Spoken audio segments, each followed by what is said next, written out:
Hello, everybody. This is Neil from Neil Academic Tuition and also Neil Proofs with part two of my guide for writing a systematic review aimed really at postgrad students who are doing the review on their own. It's not aimed at anyone who has a team of researchers working with them. It's not that kind of review I'm looking at. Okay.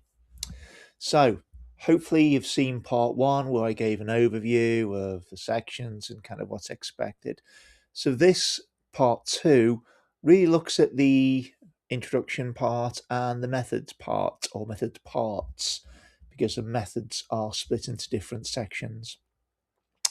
Okay, so let's go. So, let's remember that when you're doing a systematic review, there's a lot of things to keep in mind to keep it systematic and methodical. And some of the ideas I'm going to talk about on these slides will hopefully, make that clear. I hope so anyway.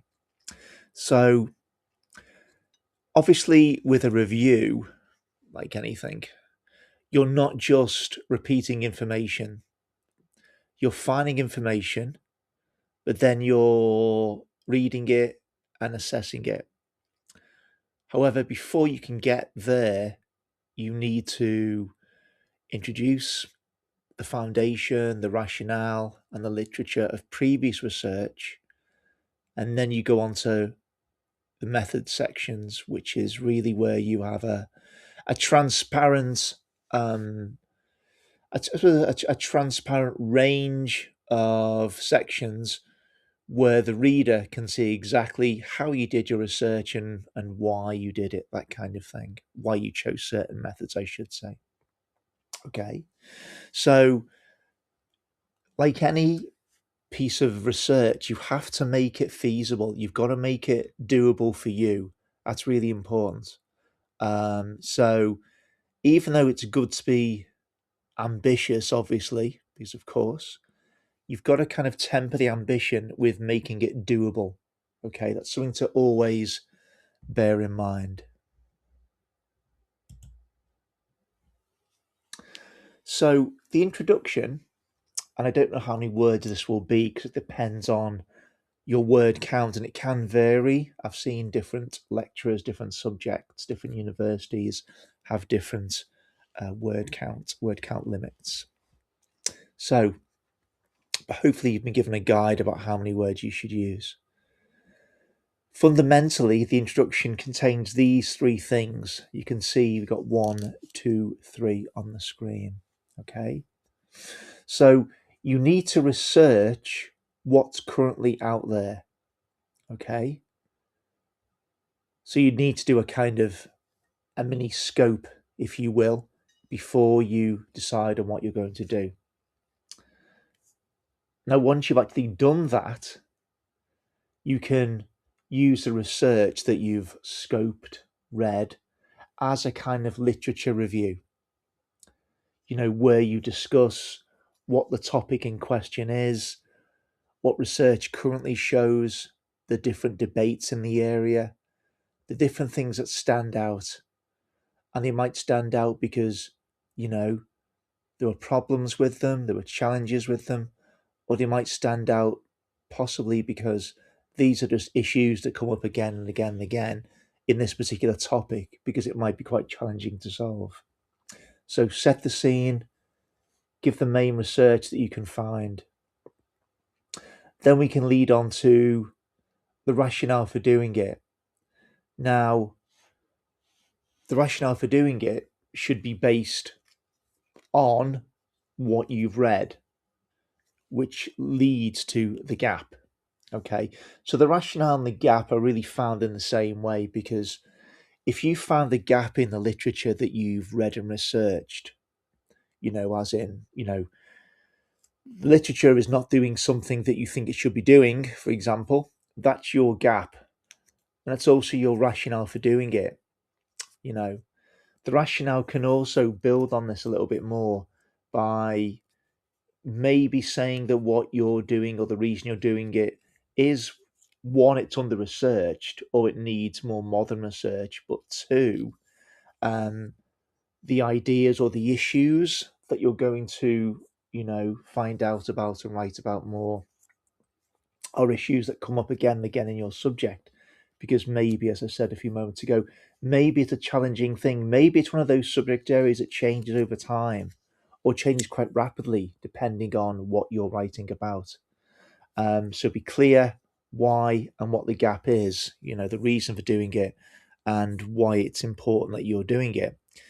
So again, the reader needs to see a clear rationale and a clear reason for the gap, that kind of thing, okay? But remember, the way to do this is to do a scope, see what's out there, write about what's out there, debate, compare, contrast, evaluate, then lead to a rationale and the gap, which will then hopefully satisfy the reader as to why you think your review is necessary to do. Obviously, you need a question. So even after the introduction, you still need a step-by-step approach about the question you're going to find out about or research in detail, and then how you're going to do it.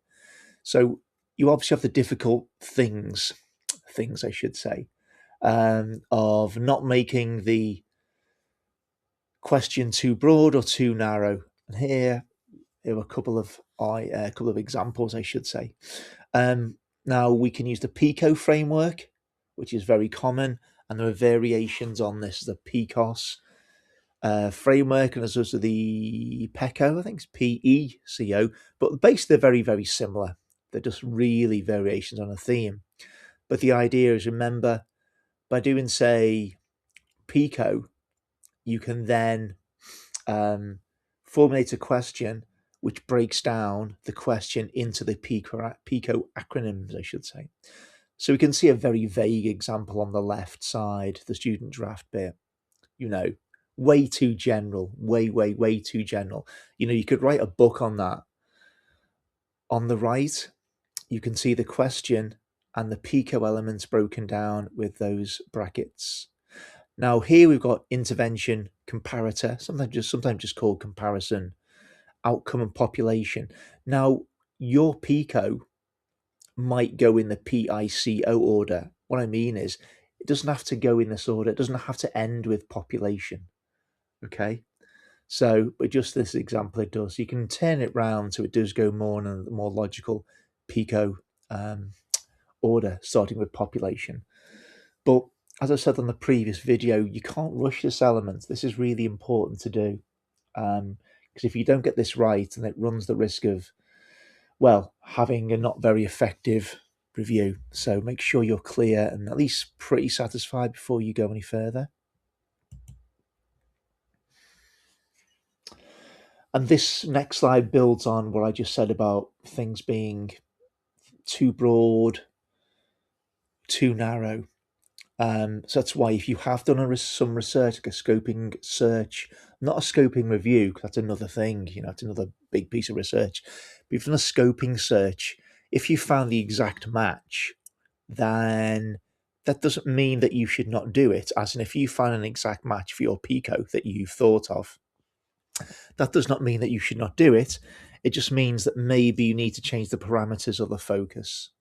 Okay, so don't be put off immediately. Also, if you've got your PICO and you, just for example, you put your PICO into a search engine and you get, here we've got, say, 10,000 search hits. That's really too broad, which might mean that your PICO needs a bit of work to make it more narrow. So it's getting that middle ground, which is really tricky. So it takes time, as I've said.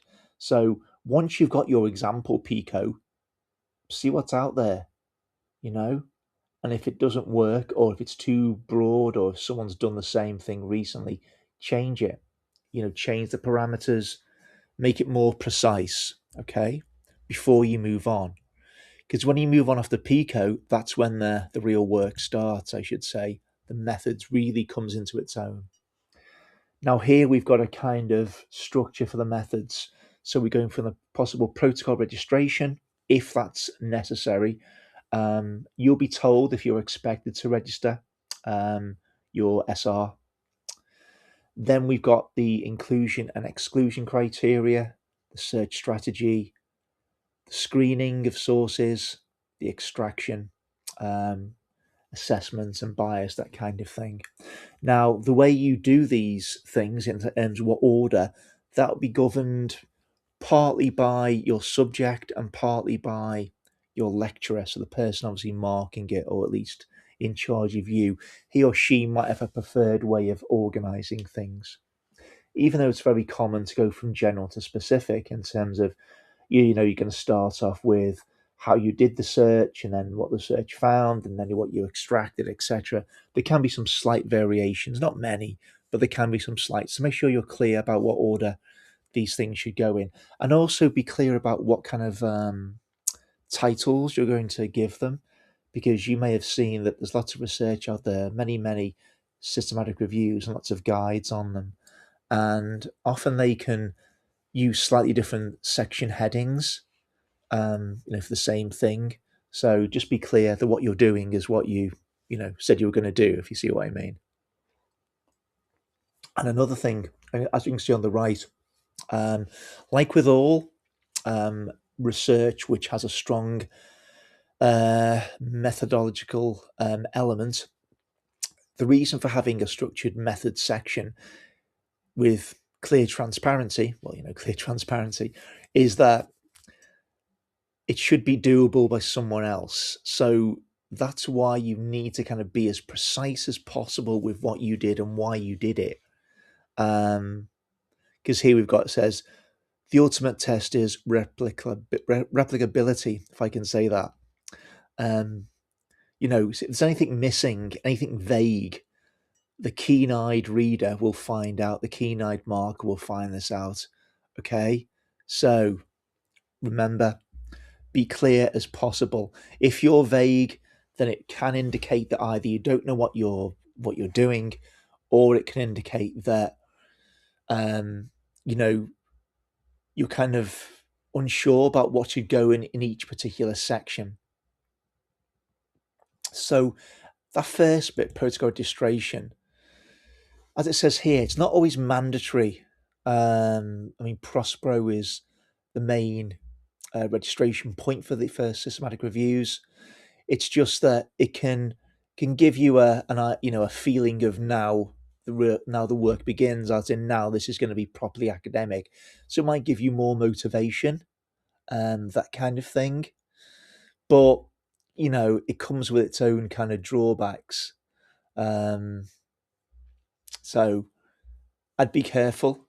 So if you don't need to use Prospero, you don't need to register, then don't. But equally, if you're quite keen on getting it published, if that's your focus, which is fine, not everyone wants to get it published, but if you all think, I really, really want to do this and get it published, then Prospero is the way to go with this. And again, your lecturer can give you more information upon that.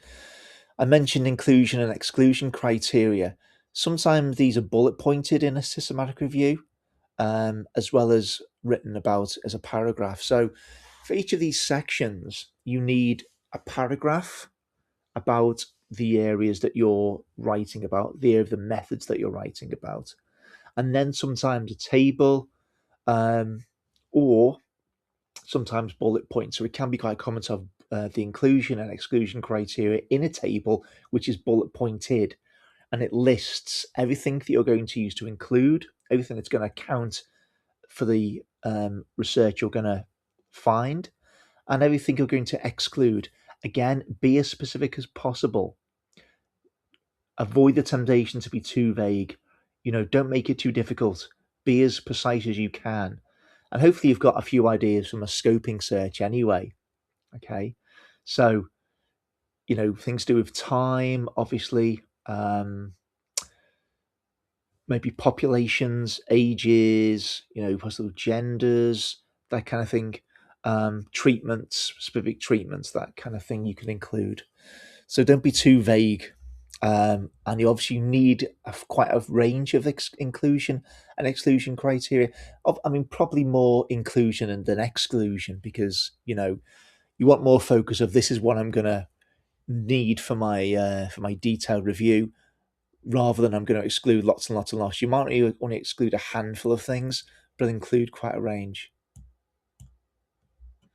And then once you've got the criteria, then comes the nitty gritty of searching. Now, hopefully, you'll have a librarian who you can ask, because it's not impossible to do by yourself. I mean, it certainly isn't, but it's easier if you've got a librarian at your university to help you, because they'll show you some of um, the best databases to use. The databases on the slide are example healthcare databases. So, because most SRs are done in healthcare, not all, but most are. And they can go through using the truncations and the Boolean operators, so you can narrow your search down step by step and keep a note of this process. Keep notes. I mean, I mean notes. I mean, keep detailed notes of what you're doing, how you did it, how many results you get, um, because you'll need this, because the information is going to go in a paragraph as well to tell the reader how you did it, and also it's going to go in a Prisma flowchart. Okay. The librarian can also show you obviously how to save your searches and things like that. So as I said, hopefully you've got access to a good one. The Prisma diagram, that's really a fundamental part of all SRs. Can I say all SRs? Certainly most.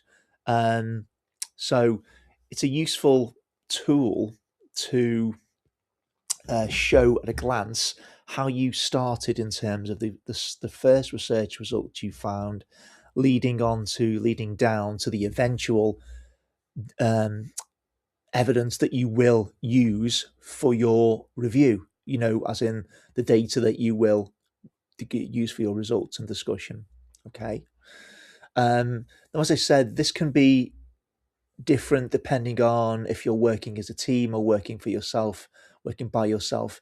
Um, because some, if you read some systematic reviews, ones that use a team will say something like, oh yeah, then two researchers in the group went through some of the papers and screen them, etc., etc. But it's not always possible if you're on your own, because obviously you've got time against you. So that's why don't have too many sources to look at when you get to your final few. Yeah, because only you doing it, and there's a lot to do. There's a lot to read through. Okay, so you obviously don't want none, obviously, but you don't want you don't want 50. Put it that way. Okay, I don't think anyone would really want 50. You can certainly get lower and more focused. So remember the Prisma diagram, a paragraph about what you did, and detail the workflow you did it. If you search for Prisma online, you can download templates, for example. But remember that the Prisma diagram itself will go in your results section. Okay, so you might write the Prisma diagram here as in at this time, but you'll put it in the results section.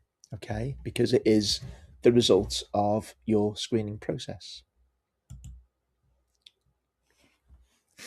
Now, when you've got the results you want, extract them and then put them into a table.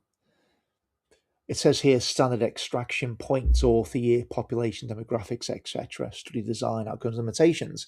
Now, yours might have different extraction points depending on what you want to find out about. Okay. So, you can just make this into a little table initially, but make sure you keep it somewhere on a document that's handy, because when you insert it into your review before it gets sent out, you want it handy and already detailed. If you can do these things step by step, as in if you do a table, at the time, as in not at the end, it will just save a lot of work. Okay, so make it manageable.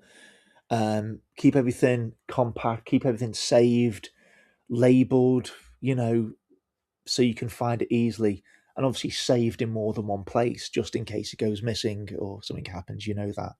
Um, okay, and it can also give you a feeling of actually making progress if you do that. So, table extraction points, describe it, and then put the information in the table. Then after that, now remember this is before the actual results section. You need to appraise the evidence. And now this is one of the things that say different from a scoping review. In a scoping review, you'll do many similar things to a systematic review, but you won't appraise the evidence. So when you are appraising the evidence, find a tool that matches the research designs that you are that you are evaluating from the sources that you found. If say you found 10 sources and they're all doing and the research design is all randomized controlled trials, you can find a tool that will help you evaluate these sources, critically appraise them because they've got the same research design. If they have different research design, don't worry, because there are other ones you can use, that are more, let's say, broad, that will cover a range of different data types or research design types. Okay, but you need to do it. So in the method section, you'll say what research, so which critical appraisal tool you'll use, why you've used it, and how you're using it. Yeah. So just go through a nice detailed paragraph, and then you need to appraise the evidence. Remember, like the Prisma diagram, the results of your appraisal will go in the results section. Okay. So you'll say what you did, how you did it, why you did it in the methods bit, but the actual results you got from doing it will go in the results section.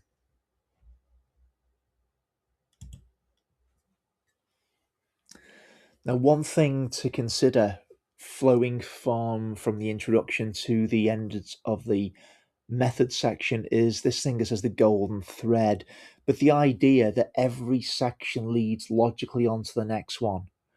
You can't extract data. We can't extract the right data without the precise search terms and keywords that you've used, and you can't do that unless you've got a clear Pico question, and you can't do the Pico question unless you found out what's out there initially. Yeah, so everything leads from one thing to another. That's really, really important. And as a researcher, hopefully you'll be able to see that. If you can't see that, I would not ignore it. I would go back and look at it again and see if things need changing. And if things do need changing, hopefully you're not too much into it. So, reflect on what you've done at each stage, and if it does hang together well, or if some things might need changing or adapting. So remember, this is moving from the introduction through all the methods. So, a final brief checklist for you as a solo postgrad reviewer. Remember, can you justify your rationale for doing it?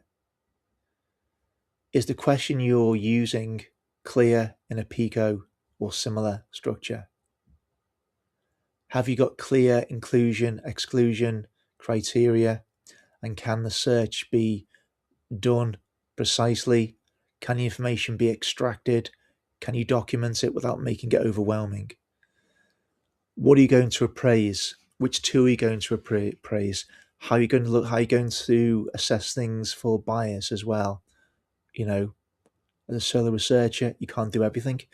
You've got to make it feasible, but obviously you've got to make it as transparent and detailed as it can be. That's why, as I said on the previous video, plan back from when the deadline is. See exactly how much time you have, and then you can divide your time and, the sections there. Yeah. It says there at the bottom, a meticulous, transparent method section frees your cognitive load to execute the actual high-level analysis later. Yeah, ideally, it will be meticulous and will be transparent. Not all systematic reviews are. Not all student systematic reviews are. A lot are, but some can be a bit rushed. Some are not as transparent as they could be. So, as always, do the best you can in the time you've got. Okay. And hopefully, if you've planned for this, you will have the time. And another thing to say is if you've got a good supportive lecturer, good supportive supervisor, he or she will be able to give practical advice and feedback on these areas while you're doing them, when you're doing them, that kind of thing. Okay? There's references I've used for this session. You can find other ones, of course, but these are some of the good ones. Okay, everybody. And that brings us to the end of this is part 2 of postgrad writing a systematic review from Neil at Neil Academic Tuition and also Neil Proofs. Okay, part 3 is coming up very soon.